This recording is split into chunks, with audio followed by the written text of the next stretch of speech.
종종오미라.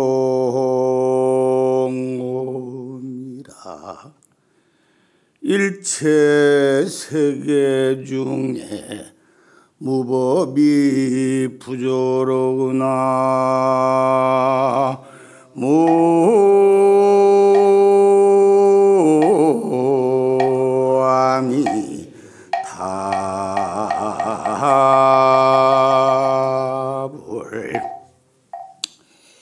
예, 방금 소개받은 재단법인 선학원 이사장 소임을 맡고 있는 법진 스님입니다. 불교 TV 법회는 아마 제가 이제 두 번째 여러분들하고 좋은 인연을 가지게 되었습니다. 저희들 재단법인 선학원은 1921년 11월 30일 일제불교에 대항하기 위해서 민족불교의 선각자인 만해용성, 도봉남전, 석두만공 이런 이 큰 스님들이 중심이 되어서 민족불교의 전통과 선맥을 지켜야 된다. 그래서 일제의 사찰령에 대항하여 설립된 단체입니다. 그 뒤에 34년도에 재단법인으로 성격을 했고 또 1950년대에는 선학원에서 정담 스님을 중심으로 해서 정화운동이 전개돼서 오늘날 대한불교 조계종이 이제 탄생이 되었습니다. 그래서 오늘 우리 불자님들과 같이 해야 할 법문은 우리들의 마음의 구조와 그리고 수행이라는 그러한 제목으로서 같이 부처님의 말씀을 배워볼까 합니다. 재작년에 제가 기사를 보니까 천체 물리학자, 영국의 천체 물리학 장애인 스티븐 호킹이라는 그러한 장애인 물리학자가 있습니다. 그분이 나이 70을 맞이해 가지고 과학지와 인터뷰를 할 때 질문자가 하루 중에 무슨 생각을 가장 많이 하십니까? 하고 질문을 했어요. 그러니까 스티븐 호킹이 대답하기를 하루 중에 가장 많이 생각하는 것은 여자 생각이다 그랬어요. 그리고 이어서 말하기를 그러면 이 세상에 가장 미스터리한 일이 무엇입니까? 하고 질문을 했단 말이에요. 그 말은 이분이 빅뱅 이론을 비롯해가지고 천체 물리학자이기 때문에 이 우주의 비밀을 굉장히 많이 밝힌 분입니다. 그러니까 가장 미스터리한 일이 뭡니까? 하고 이해하기 힘든 것이 뭡니까? 하고 질문을 하니까 이분 답변이 뭐라느냐 하면 여자의 마음이다. 그렇게 답변을 했습니다. 사실 평범한 남자들도 다 여자의 마음에 대해서는 잘 모릅니다. 그래서 알 수 없는 것이 여자의 마음이다 이렇게 이야기를 하죠. 그런데 사실은 여자의 마음뿐만 아니라 자기 마음도 자기가 잘 모릅니다. 우리에게 가장 이해하기 어렵고 난해한 것이 이 마음이지 않겠냐. 그래서 불교에서는 이 마음을 어떻게 표현을 하고 또 마음의 구조를 어떻게 보고 있느냐 하는 것에 대해서 먼저 간단하게 말씀을 드리겠습니다. 보조국사 진울 스님께서 진심직설의 책 속에서 장자의 비유를 들어서 이야기하기를 심자는 기열이 초화와 같고 그리고 기한이 응빙이다. 그 말은 뭐냐면 마음이라는 것은 뜨거울 때는 활활 불타오르는 햇불과 같고 차가울 때는 얼음 덩어리와 같다. 그렇죠? 사랑하고 이뻐할 때는 그냥 정열적으로 하루도 못 보면 못 살 것 같이 하다가 그냥 싸우고 헤어질 때는 그냥 얼음장보다 더 찬 것이 인간의 마음이다. 그리고 빠르기는 구부렸다 펼 때 그 한순간에 지구를 2바퀴를 돌고, 그리고 가만히 있을 때는 그 마음이라는 놈은 도저히 그 깊이를 알 수가 없다. 또한 움직일 때는 어느새 하늘 끝까지 치달아서 볼 수도 없다. 우리 마음이라는 것은 정말 이렇게 난해한 것입니다. 그래서 원효 스님께서도 사람이 마음을 좁게 가지면 바늘 하나 들어갈 틈도 없고, 마음을 넓게 가지면 삼천대천 세계를 다 넣고도 공간이 남는다, 이렇게 이야기를 했습니다.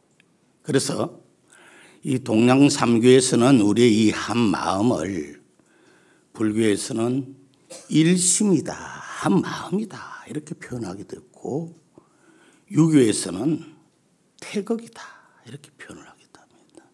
도교에서는 천하모다, 이렇게 표현을 하기도 하고, 그리고 이 마음을 또 우리가 달리 자성이다, 청정심이다, 열애장이다, 그리고 한 물건이다, 이렇게 표현하고, 심지어는 한 물건이라고 해도 맞지 않습니다, 이렇게까지 표현을.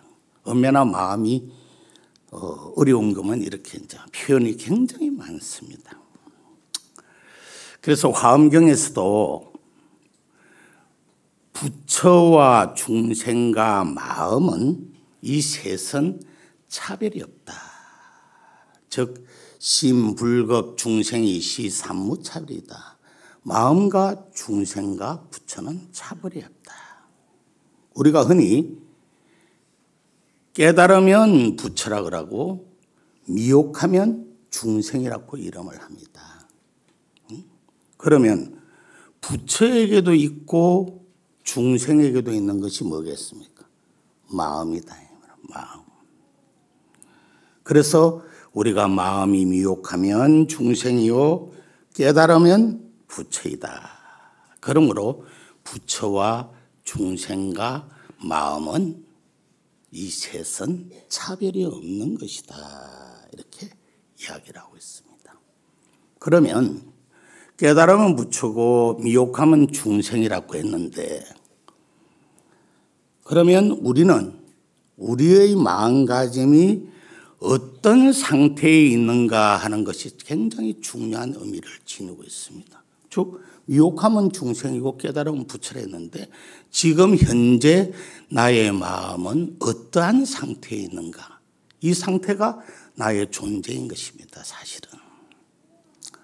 그래서 보통 우리가 육도를 윤회한다, 이렇게 이야기를 합니다. 육도를 윤회한다. 육도를 보통 윤회를 한다 그러면 지옥, 악이, 축생, 인간, 천상, 아수라, 이 세계를 육도라 그럽니다. 그래서 중생이기도 하고 우리가 부처이기도 하고, 그리고 인간이기도 하고, 또한 축생의 길을 걷기도 한다. 그래서 아까 제가 처음에 개송으로 읊은 내용이 심려 공하사라, 마음은 그림을 그리는 화가와 같아서 화 종종 옵니다. 그려내지 못하는 그림이 하나도 없다. 일체 세계 중에, 이 세상에 존재하는 것 중에 무법이 이 부조다. 우리가 만들어내지 못하는 것은 하나도 없다, 이런 말을 한 겁니다. 우리가 잘 아는 휴정 서산 스님에게 어느 제자가 질문을 했습니다. 스님, 십법계가 무엇입니까? 십법계라는 것은 아까 이야기하는 육도, 지옥, 악이, 축생, 인간, 천상, 아수라, 이 육도의 보살, 영각, 성문, 불, 이렇게 합해서 십법계다, 이렇게 이야기를 합니다. 그래서 서산 스님에게 제자가 십법계가 만약 무엇입니까? 하고 질문하니까 정어휴정 서산 스님께서 만약 부처의 성품인 불성을 보고자 한다면 곧 마음이 불성인 줄 알고, 만약 우리가 지옥 악의 축생의 사막도를 면하고자 한다면 마음이 곧 사막도인 줄을 알아라. 정진은 부담 없이 노력하는 것은, 우리 마음속에 있는 부담 없이 노력하고 있는 정진은 그것이 바로 석가모니 부처님이요. 진심, 참마음, 바른 마음은 아미타불 열애이며, 그리고 우리가 가지고 있는 자비심, 이 자비심이 바로 관세음보살이며, 희사가 남을 보고 기쁘게 베풀어주는 그 마음, 척은지심, 이 희사가 바로 대세지 보살이니라.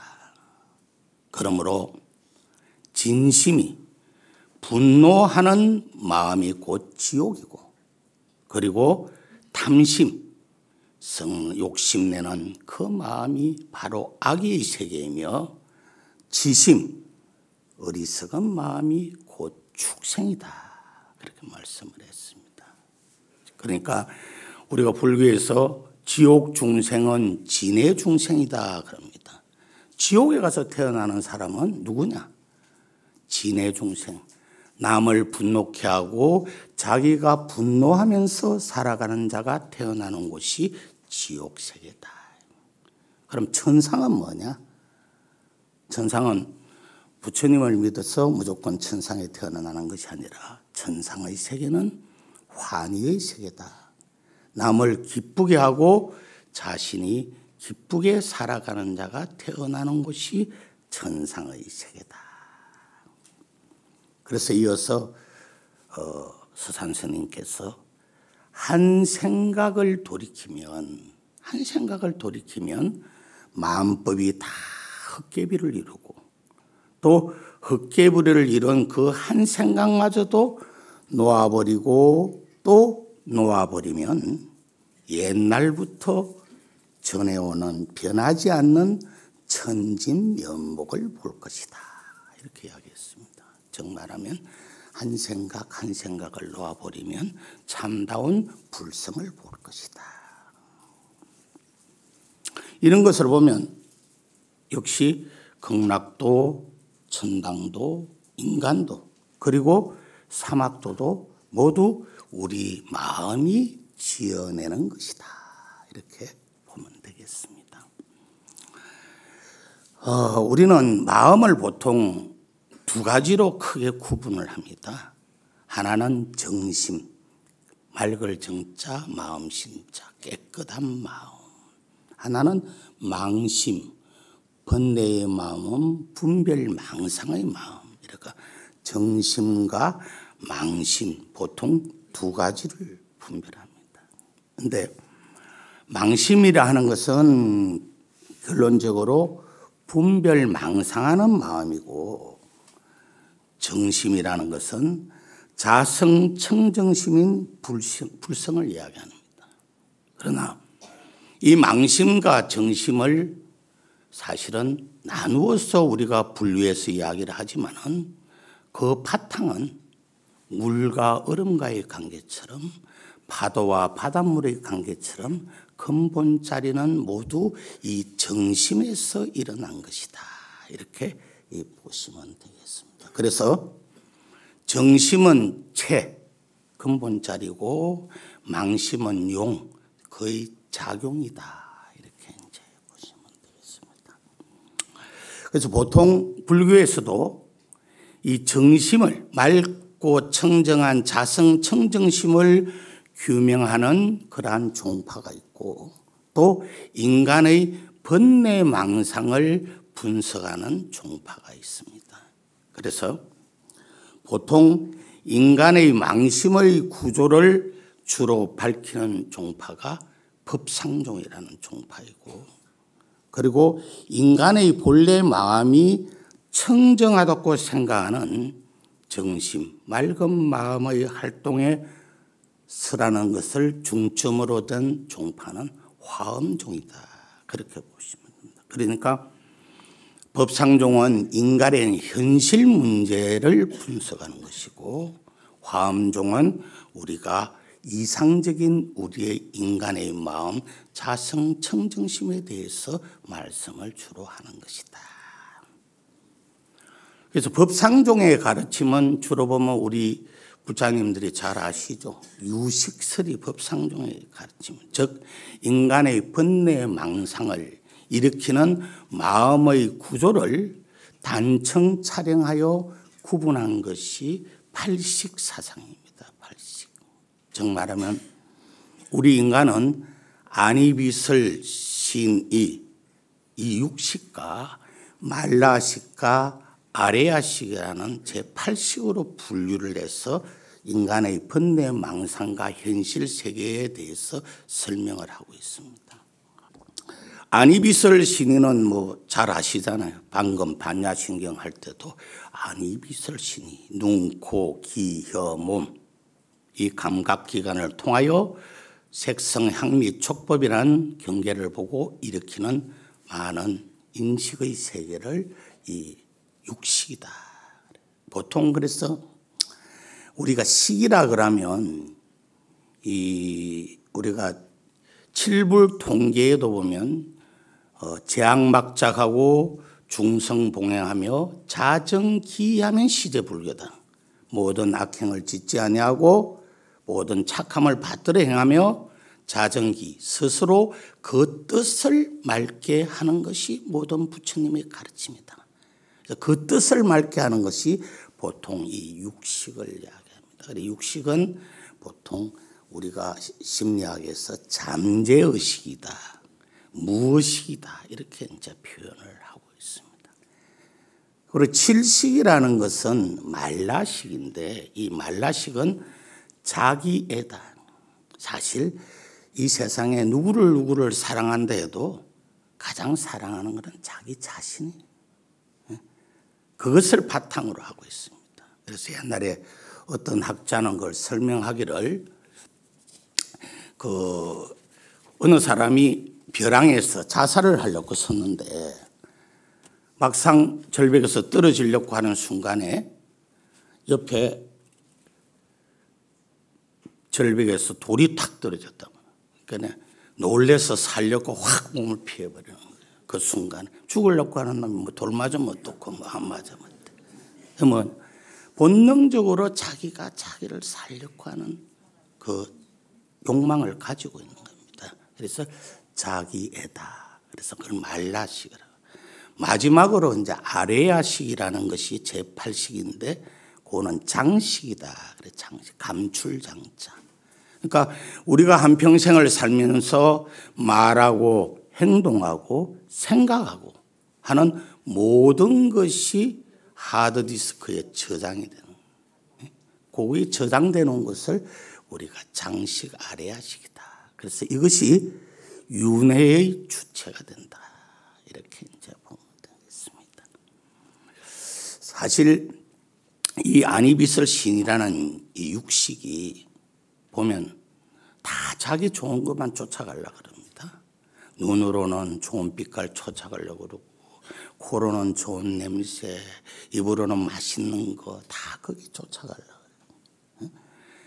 그래서 암경에 보면 비유를 하기를 이 뱀과 악어와 새와 개와 여우, 원숭이 이 6종의 동물들을 한 쇠사슬에 묶어 놔놓고 놔두면 뱀은 산으로 가려고 발버둥을 칠 거고 악어는 강가로 가려고 발버둥을 칠 거고 새는 하늘로 가려고 개는 마을로 내려가려고 여우는 무덤으로 가려고 그러고 원숭이는 나무로 가려고 그러고 우리 인간의 육식을 그냥 내버려두면 지 맘대로 가려고 그러는 거예요. 그래서 부처님께서 어마시문이다. 우리 인간의 생각은 날뛰는 야생마와 같고 인간의 마음은 조삼모사하는 간사한 원숭이와 같다. 그래서 우리가 그 마음을 잘 다잡아서 걸고 가지 않으면 우리의 삶이 제 마음대로 번뇌 망상 속에서 헤매야 된다 그랬습니다. 우리가 보통 부처님의 깨달음을 원각이라 그러고 중생들의 깨달음을 분각이라 그럽니다. 그 말은 뭐냐면 우리 중생들은 오늘 여기에서 제가 좋은 부처님 말씀을 들을 때는 그래 그렇게 살아야지. 그냥 보통 바깥만 나가면 그냥 밥숟가락 들면 바로 그냥 잊어버리고 옛날 습관대로 돌아가버려. 왜? 몸에 배어있는 이 훈습이 정말 힘든 겁니다. 하지만 부처님은 깨달음을 원각이라고 하는 것은 부처님이 깨닫는 그 순간부터 말과 행동과 생각이 한결같이 지혜롭게 그렇게 살아가고 말하고 행동하기 때문에 원각이라. 그래서 능언경에도 보면 이적 도노라 병호 승호 병손이 정말 이 말은 무슨 말이냐면 이렇게 들을 때는 아 맞아 그거야 하고 진리는 단박에 깨닫는다 이거요. 응? 그러나 사비돈제니 인차재진이라 현실의 세계에 돌아가면 그게 또 그렇게 안 된다 이 말이야. 그러니까 어떻게 해야 돼? 또 하나씩 차근차근 자기 마음과 말과 행동과 생각을 점검해 가면서 하나씩 닦아 나가지 않으면 안 된다 이 말이야. 그래서 보조국사 진울스님께서도 진심직설에서 마음을 다스리는 10가지의 방법이 있다. 그 중에서 첫 번째 말씀하신 것이 뭐냐면 각찰이다. 깨달을 각자 살필 찰자. 즉 이 말은 뭐냐면 자기가 자기 마음을 계속 봐야 된다 이거예요. 응? 집에 말 안 듣는 자식 새끼 보듯이 호주머니 속에 돈이 하리듯이 저금 통장 보듯이 대출금 통장 보듯이 그거 보듯이 자기 마음도 계속 내 마음의 현재의 상태가 어떠한가 하는 것을 항시 살펴야 된다. 그래서 항시 성성적적하게 그 마음이 깨어져 있어야 된다. 그래서 자선이 참선을 어떻게 해야 되느냐 하는 것을 설명해 놓은 자선이라는 책에서도 염기적각이다. 그 말은 뭐냐면 번뇌 망상이 일어나면 지가 제일 먼저 알아. 남인데 물어볼 것도 없어요. 그리고 한 생각이 일어나면 이 생각이 옳은 생각이고 바른 생각인지 나쁜 생각인지 알아. 그래서 염기적각이라. 한 생각이 일어날 때 그 생각이 잘못된 생각인지 바른 생각인지 바로 알아차려 가지고 바로 알아차려야 된다.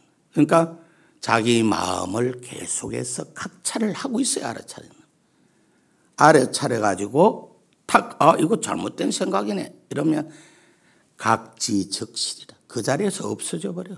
그게 뭐 누구 보고 잡아달라 할 것도 없고 바로 이 잘못된 생각 바로 그 번뇌망상을 바로 잡아버릴 수가 있다.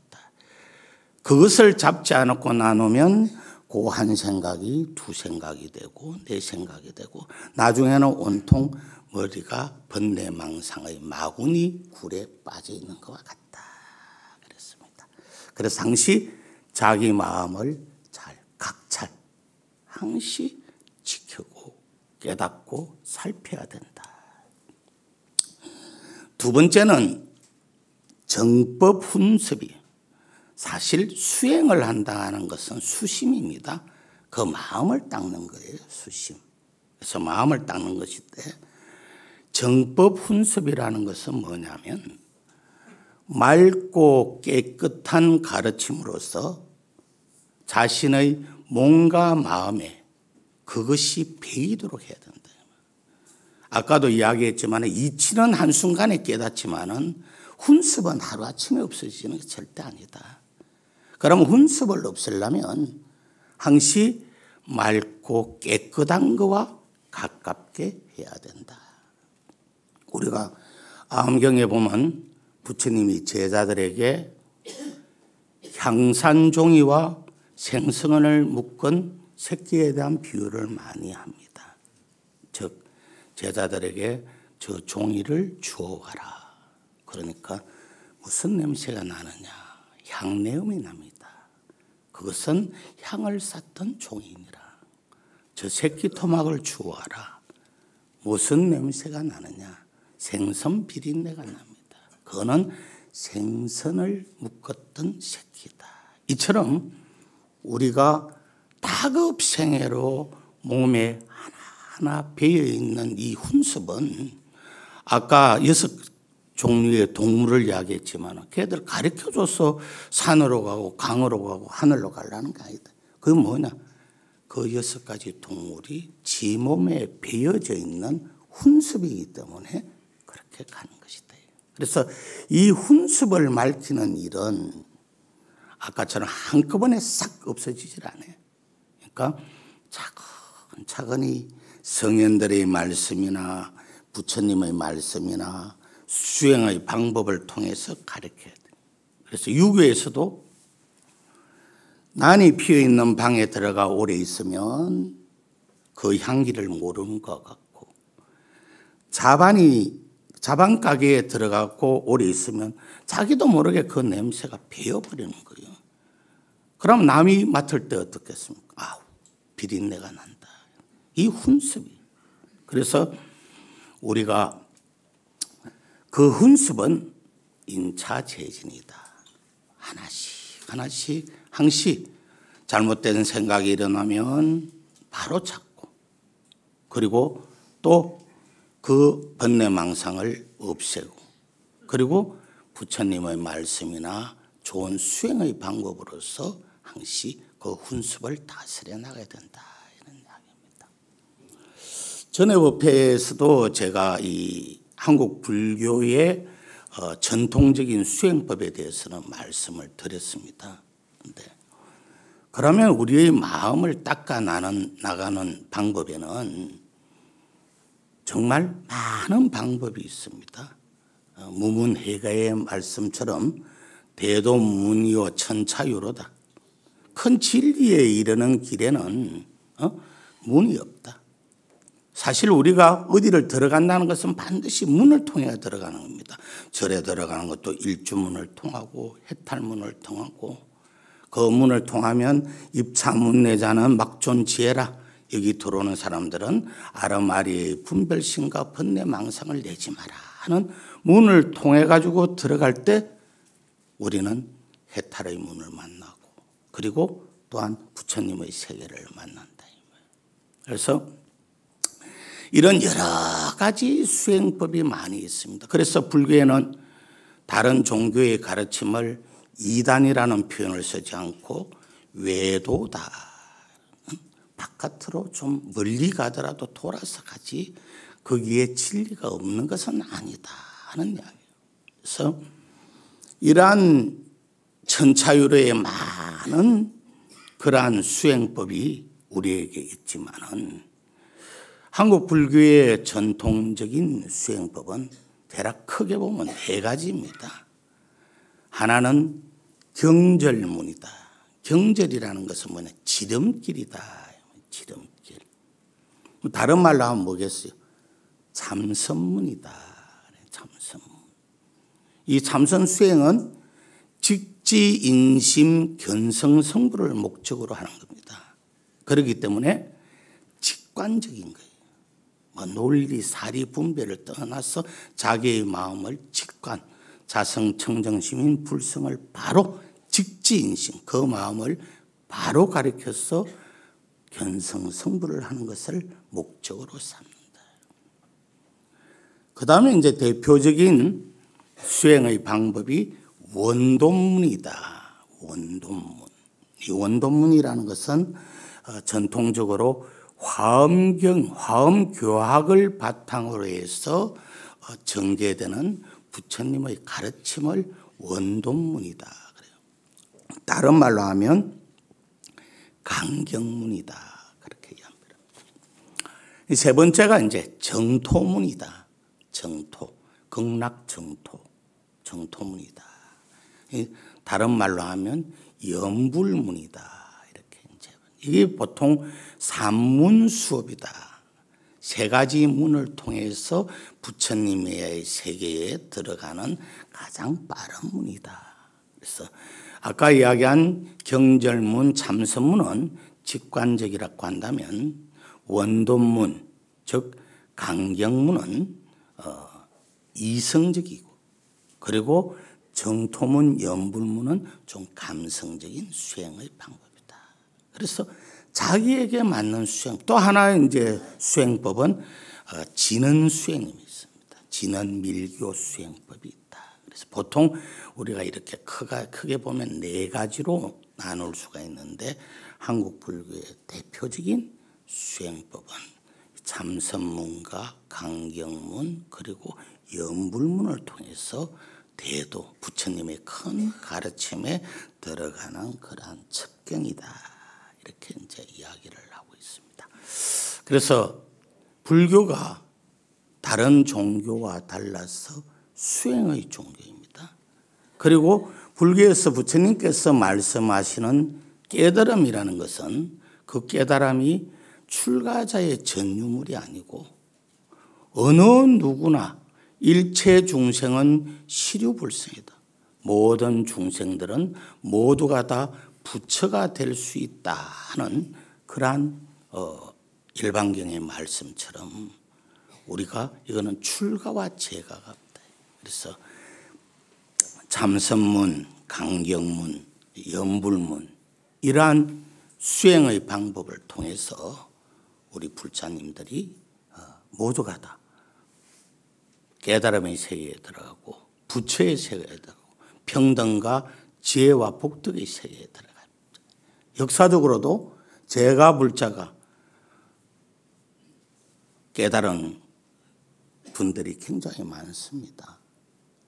인도에 유마거사가 있고 중국에 방거사가 있고 우리나라에 부설거사가 있고 이런 분들은 재가자로서의 생활을 하면서도 부처님이 말씀하신 수행법에 따라서 열심히 수행하여 깨달음의 세계를 활짝 연 그러한 위대한 인물들이라고 말씀을 드리고 싶습니다. 아까 이야기한 연불수행의 정토문에 대해서 이야기를 좀 부연을 하도록 하겠습니다. 이 정토는 지난번에도 이야기를 했지만 정토 수행은 크게 나누면 두 가지 수행으로 나눌 것입니다. 하나는 타방정토고 하나는 자성정토. 이런 두 가지로 우리가 나눌 수가 있습니다. 유심정토. 타방정토라는 것은 참 우리가 나무아미타불 참 지극하게 명호를 염송하면서 극락세계에 태어나기를 발언하는 것도 역시 타방정토이고 우리가 상세선망 영가를 위해서 지극한 마음으로 나무아미타불을 염송하는 것도 역시 이게 타방정토 신앙입니다. 그래서 나무아미타불이라는 것은 나무라는 것은 원래 인도 범어의 나마스의 준말입니다. 즉 돌아가 의지한다. 아미타라는 것은 무량수 무량광입니다. 즉 말하면 한량없는 생명, 한량없는 광명이라는 뜻을 가지고 있습니다. 그래서 우리가 보통 아미타불 부처님을 모셔놓은 법당을 무량수전이다, 무량광전이다, 극락전이다 여러 가지 이름으로 이제 부른다. 그리고 불은 깨달음을 불이라 그런다. 그러니까 두 가지 의미를 가지고 있는 것이 나는 서쪽으로 10만억 불국토를 지내서 극락이라는 세계에 있는 아미타불의 광명의 국토에 가서 태어나겠다 하는 그런 뜻이 있고 또 우리가 돌아가신 망자나 또 자기 자신에게 일깨우기를 나무아미타불. 우리 육자연불에는 아미타. 그래, 나는 죽는다고 사라지고 없어지는 것이 아니다. 무량수, 나는 영원한 생명을 가지고 있는 존재이다. 무시무종의 영원한 생명을 가지고 있다. 그리고 무량광, 한량 없는 광명의 국토에 가서 태어나겠다. 그것을 자각한다. 이런 의미를 가지고 있습니다. 그래서 이 다방정토와 유심, 우리가 보통 돌아가신 망자를 위해서 나무아미타불, 나무아미타불, 육자연불 수행을 우리가 많이 합니다. 근데 요즘 옛날에 보면 나무아미타불, 나무아미타불 하던 사람이 어느 스님에게 찾아가 갖고, 스님, 저는 이제 스님께서 10년간 나무아미타불을 열심히 불러라 했는데 이제 10년이 되었습니다. 그러니까 이제는 어떤 수행을 했으면 좋겠습니까? 그러니까 뭐라 그랬겠어요? 도로아미타불이다. 그런데 이걸 해석을 잘못해가지고 지금까지 한 것은 말짱 헛구다 이렇게 자꾸 해석을 해요. 그게 아니고 도로아미타불이라는 것은, 그래, 내가 보니까 네가 10년간 나무아미타불 주력 육자연불을 열심히 해가지고 몸과 마음이 청정해지는구나. 그러니까 다른 수행법보다 너에게는 이 수행법이 맞으니까 앞으로도 계속해서 이 수행법을 계속해서 끊지 말고 해라, 이런 말인데, 그냥 일반 사람들은 말짱 헛거다 이러면 도로아미타불이다 이런데, 그거는 사실 잘못된 거다 하는 것을 아시지 않습니까? 그리고 이제 그 유심정토라는 것은 보조국사 진울스님께서